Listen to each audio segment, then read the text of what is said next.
नमस्कार किसान भाइयों, स्वागत है आप सभी का आपके अपने YouTube चैनल किसानों की पाठशाला में। किसान भाइयों, आज हम बात करेंगे कि चने की बुआई के बाद पहला पानी हमें कब लगाना चाहिए और पहले पानी के साथ साथ चने की फसल में कौन कौन से खादों का प्रयोग करना चाहिए, जिससे कि हम चने की फसल से एक बेहतर उत्पादन निकाल सकें।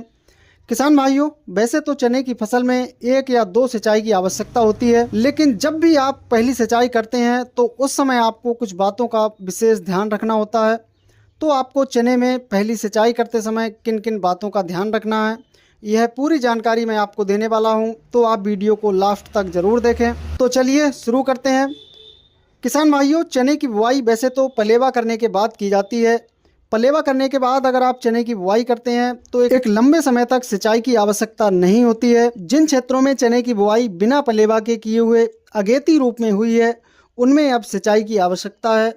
तो किसान भाइयों, चने में फ्लावरिंग स्टेज शुरू होने से पहले आपको चने की फसल में सिंचाई करनी है, क्योंकि सिंचाई के समय आप खाद के रूप में वे सभी पोषक तत्व फसल को पूर्ति कर सकते हैं जिनकी फसल के लिए फ्लावरिंग के समय आवश्यकता होती है। किसान भाइयों, अब हम बात करते हैं कि पहली सिंचाई करते समय किन किन चीज़ों का हमें अपनी चने की फसल में इस्तेमाल करना है।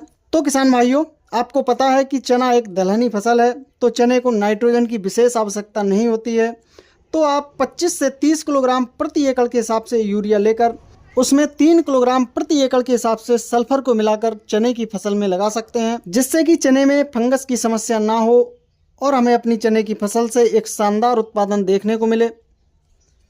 किसान भाइयों, जानकारी पसंद आई हो तो वीडियो को लाइक एवं शेयर जरूर करें।